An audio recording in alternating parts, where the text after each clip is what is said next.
Taurus, Sun, Moon, Rising, and Venus placements, and of course, sa ating mga cross-watchers, magandang araw po sa inyong lahat. Welcome or welcome back po dito sa Bonum Magus PH. My name is Angel Francia Feliciano. Now, in today's video, Taurus, alamin natin kung ano yung mga magiging kapalaran ninyo, mensahe at gabay regarding your kaperahan at trabaho. So, this is your career and money reading. Okay.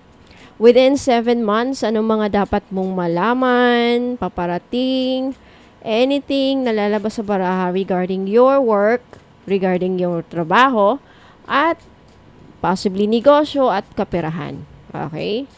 Ayan, umpisahan natin sa isang deck. Paalala lang, at Taurus, sa lahat po ng mga nanonood cross-watchers, lahat po ng tarot readings ko dito sa YouTube ay general reading lamang. So, ibig sabihin, hindi po lahat ay makaka-resonate. Kunin nyo lang kung saan kayo nag-resonate at iwan yung hindi. Alright, let's start. Taurus.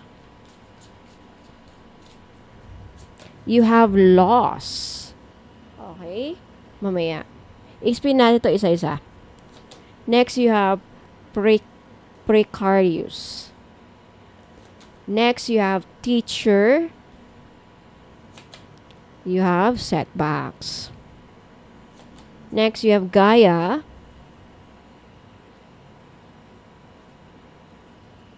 Next, you have planner. You have easy does it. You have activation. Okay, marami sa inyo sa mga susunod, within the months, makaka-receive kayo ng mga divine gifts. Mabubuksan ang inyong mga divine talent. Kung saan ito, ma-activate ang inyong inner wisdom. Okay? Yung iba sa inyo, Taurus, I feel like the reason why you are going to, yung iba sa inyo, sad to say, makaka-experience ng loss, mawawalan, financially, may mawalan ng trabaho, malugi sa negosyo, magkaroon ng setbacks. Ano yung setbacks? This could be challenges, this could be pause. Ano yung pause? Pagtigil, pag-stop ng negosyo. It doesn't necessarily mean na tuluyan ng mawawala. Nag-stop lang for some reason. I think it's because all of this activation. Kasi parang nadi-distract kayo sa material world. Ano yung material? Majority siguro sa inyo, hindi lahat. Majority sa inyo siguro, Taurus, focus kayo sa materialistic na bagay. Against yun sa spirituality Against, hindi balance sa spirituality. Spirituality, it's hindi naman against sa money because we all need that. But yung iba siguro sa inyo, sobra-sobra ang paghangad. Again, hindi lahat. Kung sasabihin nyo na, Madam Bonum, hindi naman ako, ba't sinabi ko bang lahat? Okay? Huwag kayong defensive. Right? Ang mga defensive, ang obvious na natamaan. Right? So, ang sinasabi ko dito, yung iba sa inyo, the reason why, parang kumbaga, hindi nyo na kasi siguro napapansin ang spiritual aspect ninyo. Ano yun? Pag sinabi nating spiritual aspect kasi, some people would, hindi na nila namamalayan na minsan, nagiging selfish sila. Like for example,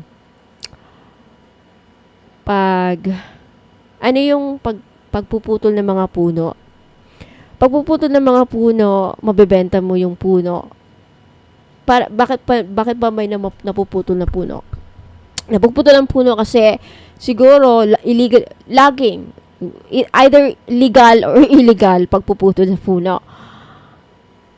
Pagpuputol sa puno, and then ibinebenta mo yung mga gawing furniture or anything, I don't know, para saan ba, there's so many plywood, right? Kikita ka nga, kikita ngayong may-ari ng company na yan.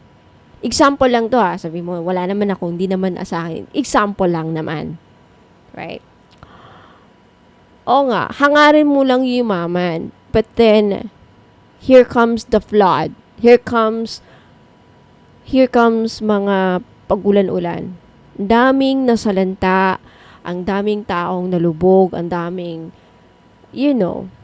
So, I feel like there's a lesson here. Some of you, siguro, the lesson why you will experience, kasi marami dito setbacks, precarious, loss, planning, gaya. These two cards alone speaks highly of you have to reconnect with this spirit world. You have to reconnect with Gaia, Mother Earth. Pagpapahalaga sa kalikasan. Right? Maybe some of you Taurus, you are, yung iba siguro sa inyo Taurus are, hindi ninyo namamalayan hindi niyo alam yung consequences behind your money making. Yeah, I feel like marami sa inyo ang matataas ang posisyon siguro, like Rubina Corporation. I feel like Rubina Corporation is the owner of mga chichirya. It's all made of plastic. Daming ganyan, right?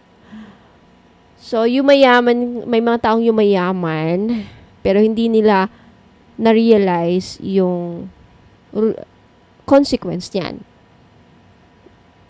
Nasisira ang kalikasan sa mga usok, pabrika. Bagyo, baha. While you are sitting in your mansion, you feel safe, you have all this money, nakakapunta sila sa ibang bansa, punta ng Italy para uminom lang ng kape, bumili ng tinapay, right? Masarap tinapay sa France, right? Pumunta lang doon.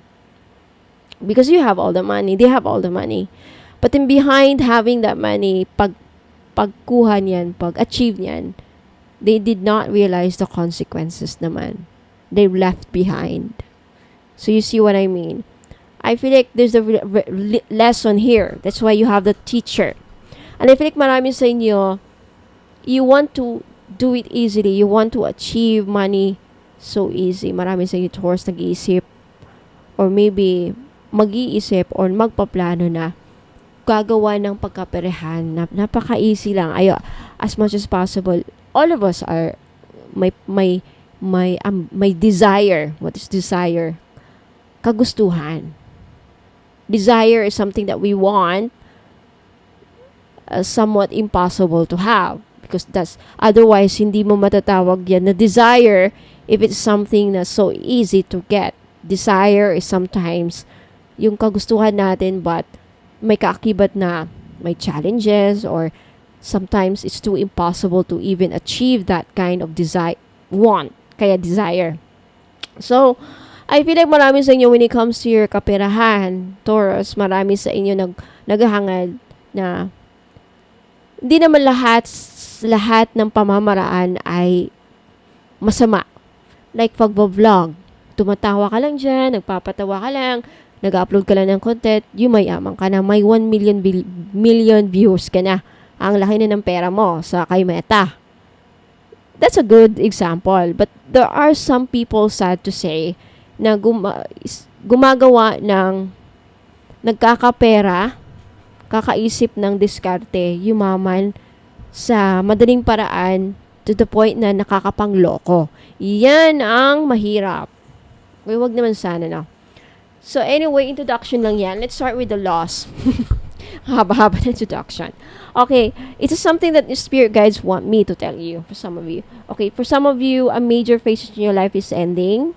Embrace the new. So, pag may ending, it doesn't mean katapusan na. Okay, I want to remind you, lahat kayo, bata, matanda, okay, middle age, whatever, regardless of your age, you always have to be reminded that endings are not total the end of the world. It's just the end of a chapter, because it means pag may ending, definitely there's a new beginning coming in. Embrace it. Alright? So, for example, possibly iba sa inyo, this means may pagbabago sa inyong finances. May pagbabago sa negosyo, na walang kayo ng negosyo. Bumagsak ang negosyo.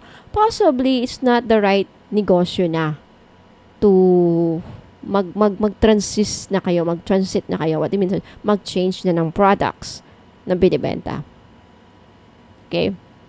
Possibly, mag-change ng strategy. Possibly, mag-change ng trabaho. Okay? So, let go of the past to focus your energy on what lies ahead. May paparating. Okay? Just because you experience setback. Okay, ito ha. Marami sa inyo siguro, Taurus, lately, ngayon, nakakaranas ng mga hindi magandang pangyayari sa kapirahan at trabaho. Ang di nyo alam kasi, may mga there's a new energies waiting ahead for you. So you have to prepare yourself. Instead na manglumo, instead na mawala ng pag-asa, prepare yourself for this new experience na mangyayari sa buhay mo para may energy ka na to match that energy or magawa mo. Okay? That's actually the secret. Yeah. Basahin ko lang. The grief of loss is still standing in the way of your progress. Okay, don't just because you experience kawalan ng pera, na nalugi ang negosyo, walang benta, hindi maganda ang bintahan, what else? Any kind of setback, just because nangyari yan, doesn't mean walang progress na mangyayari. Okay, nagkaroon lang ng tawag nito, stop. Kumbaga, hindi tuloy-tuloy. Just because hindi tuloy-tuloy ang daloy ng pasok ng pera, doesn't mean may ending. Diba, kagaya sa traffic. May stop, may go. Ganun na ang pasok ng pera. May stop, may go. Pero makakarating ka pa rin sa destination mo. Huwag kang bumangga. Huwag mong banggain ang sarili mo sa highway. Kumbaga, isipin mo, ang life journey mo is like sort of like a highway. Ang buhay mo parang highway. Ikaw ang nagmamaniobra ng iyong kaluluwa, yung soul mo, yung life mo.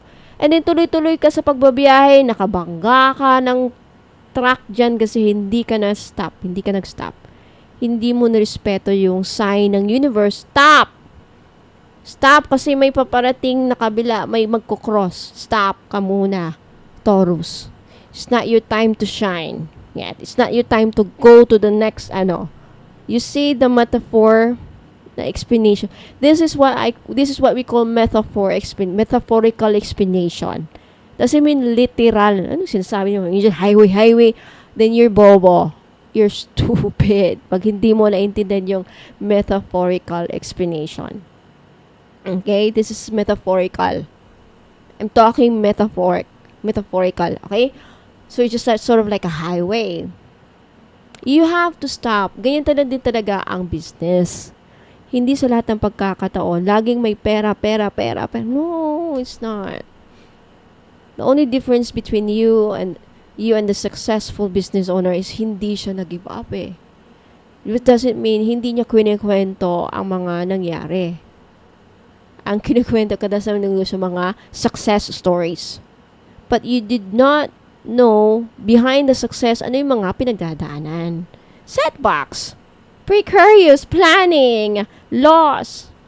But you are going through this activation. You will achieve this activation. You will level up. I tell you, I guarantee you. Just because of experience, you have something to learn here with the teacher. I think the universe is your teacher this time. The universe, if you know how to listen and if you know how to pay attention to the signs, diyan kayo diyan ang kompetensya ninyo. Diyan ang competition. Sa buhay ng spirituality, ang competition nasa pagbabasa ng guidance, nasa kung alam mo lang basahin ang mga signs, no, so sa universe. Ano yung mga signs, Ma'am Angel? Dreams, signs, mga animal spirit, nakakita ka, may paro-paro, may something unusual na animal na biglang nagpakita sa iyo na parang tumatawag sa iyo na something, and also goosebumps. May nakita ka, goosebumps. May napanigipan ka, goosebumps. And also intuition. Intuition is also a form of sign and guidance from the universe. Because lahat tayo, we have intuition skills. So here, the teacher is something na tinuturuan kayo ng universe na matuto sa mga lessons niyo. Before you achieve this, level up or maturity or something like activation. And some of you, I feel like some of you, Taurus, you have the ability to inspire others. And you will attract your true potential during this time.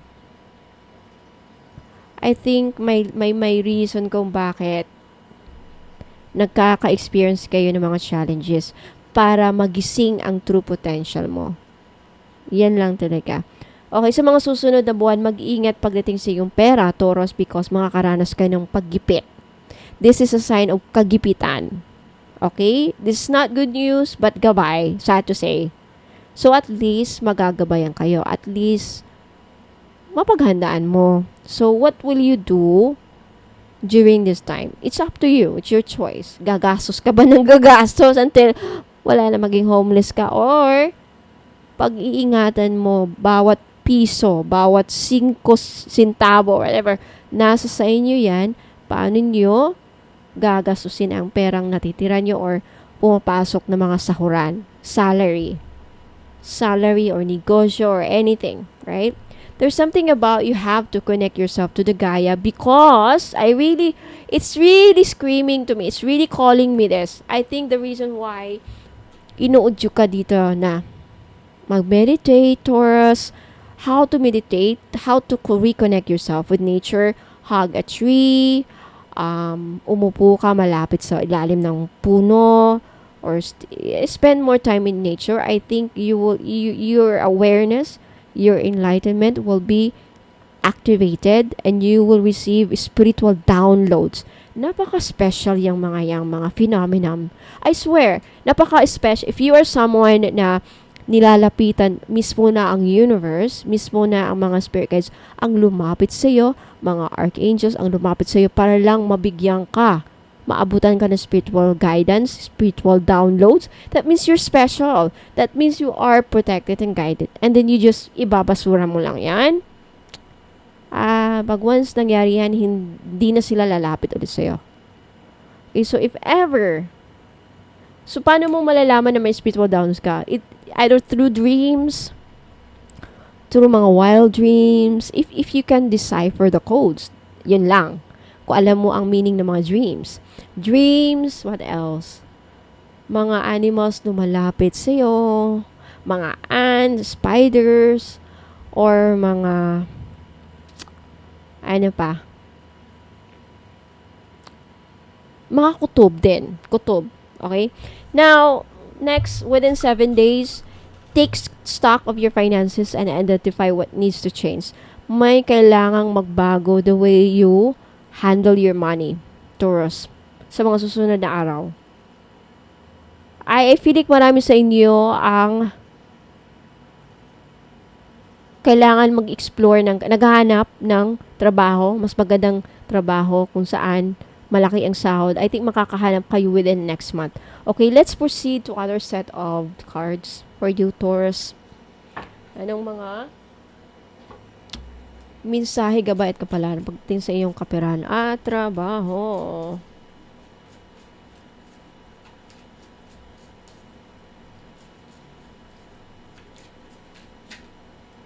Authority.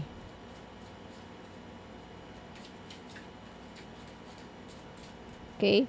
You have maturation. First, you have authority. Mamaya explain natin ito isa-isa. Next, you have collaborative, determination,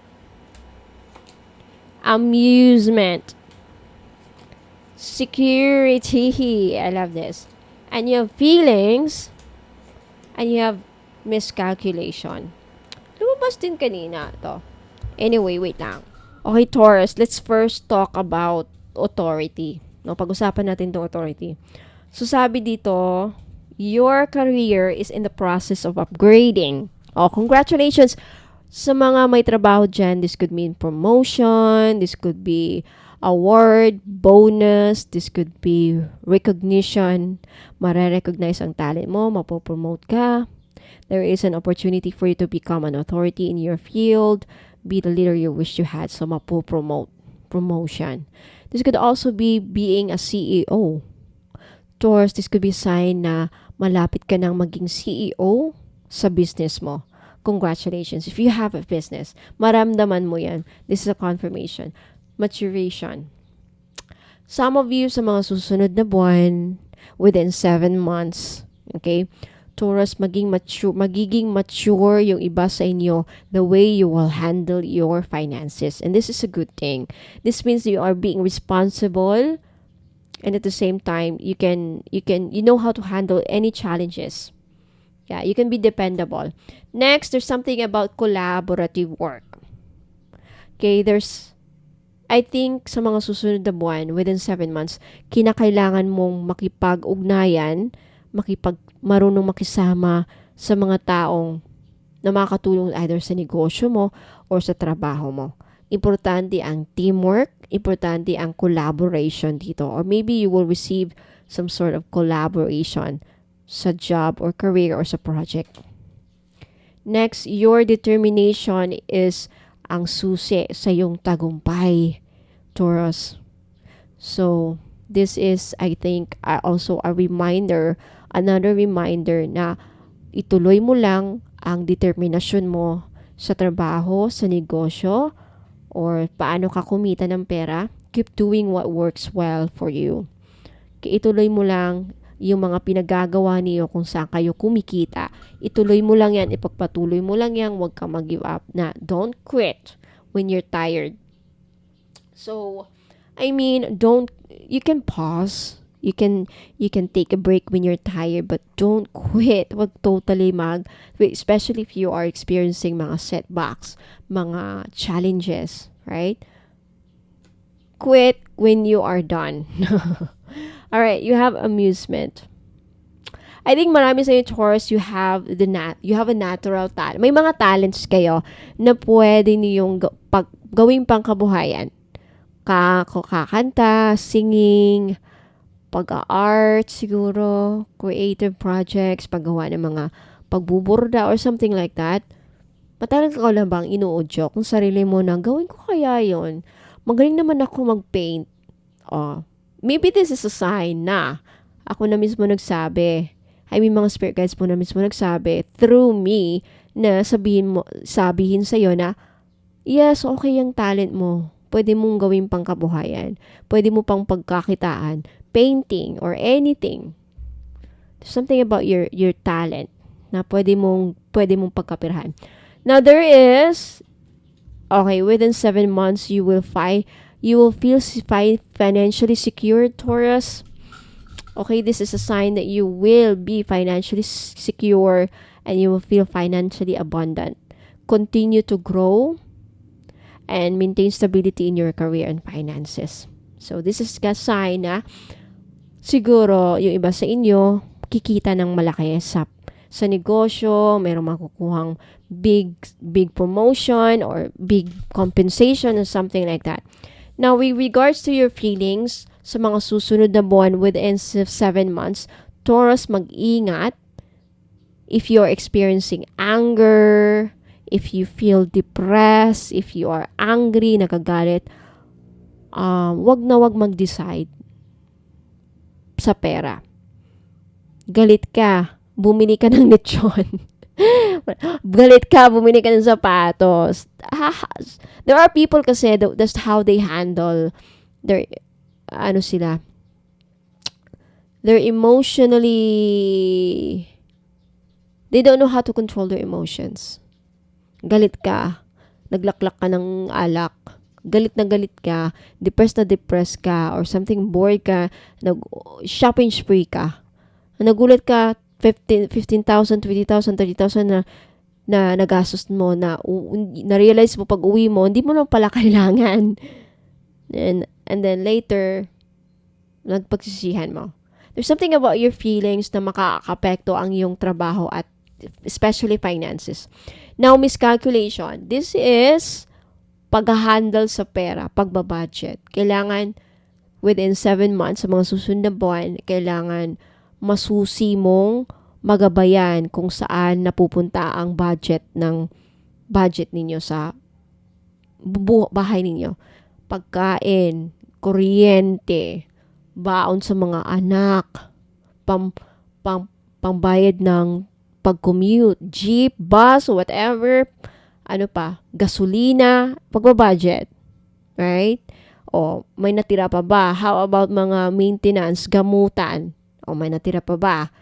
Okay? Baka ma-miscalculate mo. Baka magugulat na kayo by the end of the month, walang-wala kayo ni piso. Nakaka-stress yan. Mamaya mabaliw. May taong nababaliw dahil nawala ng pera. Hindi nila nakakayanan na nakaugalian nila na may pera sila. And then one day, wala na talaga. Yan, yung iba makaka-experience ng anxiety attack, panic attack. Especially ikaw pa naman Taurus, your Taurus sign, Taurus, Virgo, and Capricorn, there are people na very sa pera. Ang connection nila sa pera is grabe. Okay? Kayo yung practical, let's say mukhang pera. Of all the zodiac signs, kayo yung practical at mukhang pera, okay? In a good way. Lahat naman tayo, gusto natin ng pera. Pero pagdating sa inyo, yung bang kumbaga, big deal sa inyo or like mahalaga sa inyo ang pera. Nasa DNA niyo or something like that, Taurus. Like, kailangan mayroon kayong kotse or something like your lifestyle even, mukha nga kayong pera, let's just say that. Kailangan meron kayong maipakita, kailangan tingin ng tao sa'yo, mapera kayo. There's something about baka ma-pressure kayo. Gusto niyo ng maraming pera, manang negosyo, there's something. Kay Taurus, Virgo, and Capricorn, you're all about money, let's just say that. Compared sa mga ibang zodiac signs. Okay? Compared.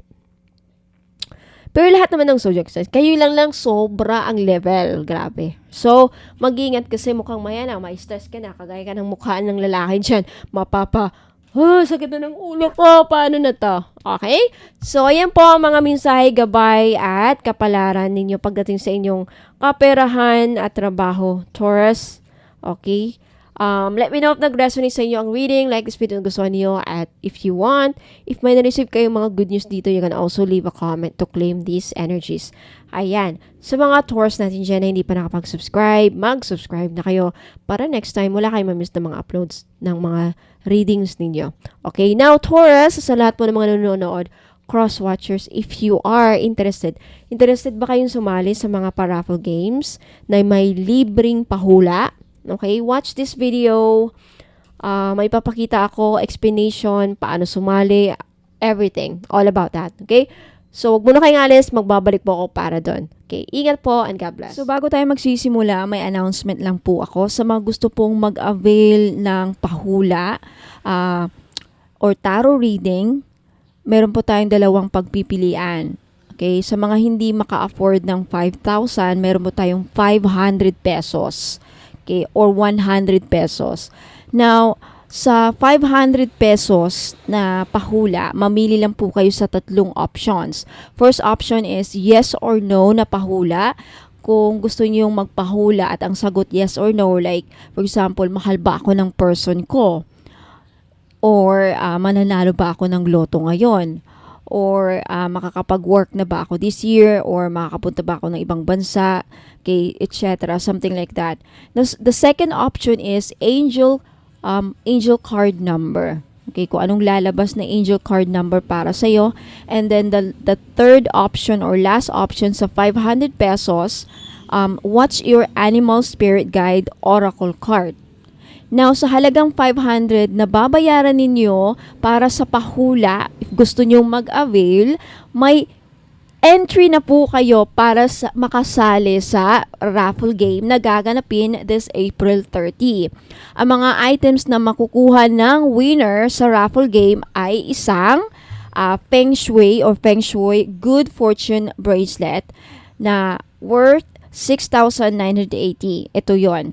And also, isang white sage. Para saan po ang white sage? Ito pong white sage ay nagbibigay proteksyon, pangtanggal ng mga kamalasan, pangtanggal ng mga negative energy na kumakapit, pang-cleanse ng aura natin. Okay, para matanggal ang mga bumabalakid sa ating tagumpay, balakid na ma-achieve ang ating mga gustong ma-achieve sa buhay.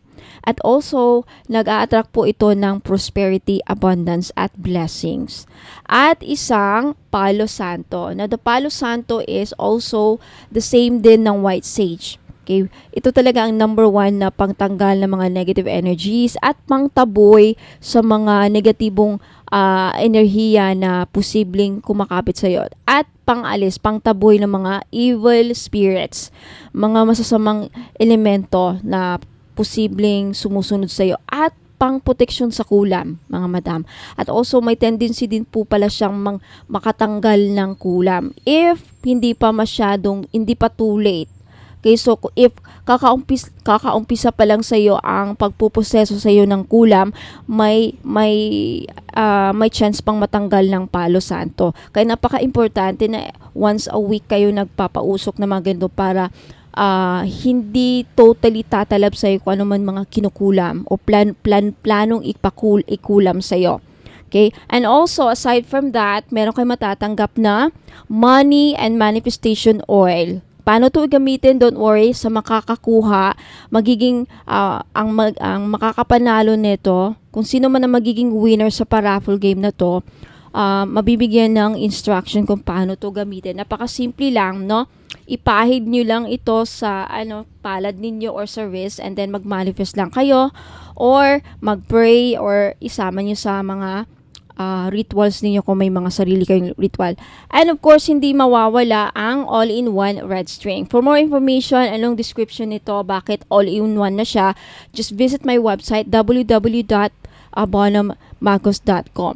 Now, ang gagawin po sa raffle game ay bunutan. Okay? So, pag sumali po kayo, isusulat ko po ang pangalan ninyo sa papel at ilalagay po sa isang transparent box kasama ng mga iba pang sumali. Ira-raffle po ang mga names ninyo, pangalan na kasulat doon at ang huling mabubunot na pangalan ay ang mananalo po ng mga items na ito. Okay, now sad to say, isa lang po ang magiging winner sa raffle game.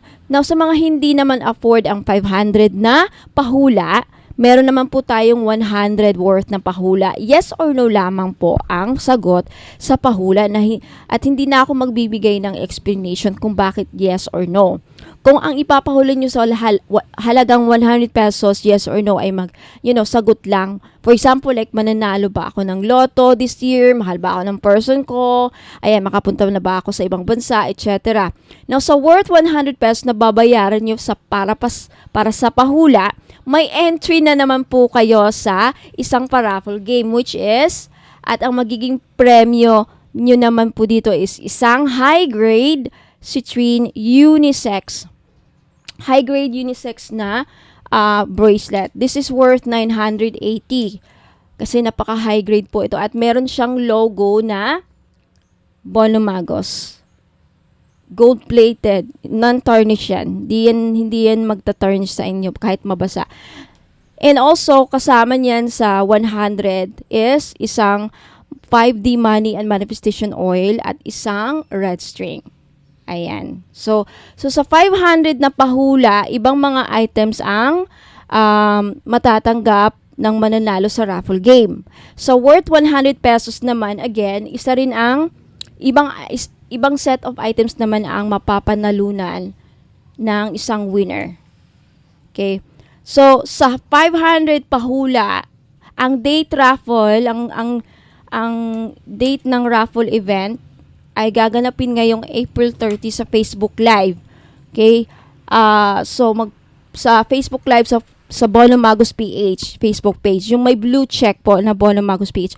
Now, sa 100 pesos naman na pahula, ang date ng raffle event ay sa April 15 or 18. Pwede po kayong sumali sa dalawang magkaibang raffle event. Pwede po kayong sumali sa 500 at sa 100 na pahula na may raffle game. So, pwede yung salihan itong dalawang magkaibang raffle event. So, nag-avail ka na ng tarot reading, okay? May entry ka pa sa raffle games, o diba? So, mode of payment is through GCash, Maya Wallet, CIMB Bank, or bank-to-bank only. Okay, pasensya na po at hindi ako tumatanggap ng over-the-counter, pera padala, or over-the-counter for pick-up remittances. So, sa mga gusto pong mag-avail ng tarot reading, 500 pesos or 100 pesos, yan lang dalawang pipiliin ninyo, okay? Na may paraffle pa, mag-message lang po kayo sa Facebook page, Bono Magos PH. Okay, ito po yung Facebook page ko, mga madam, sa hindi pa nakakaalam. Okay, ito po ang Facebook page ko, Bono Magos PH na may blue check. Ayan, so mag-PM lang kayo doon at sabihin nyo sa akin na mag-avail po ako ng pahula, 500 pesos or 100 pesos. Okay, maraming salamat. Tuloy na po tayo sa inyong reading.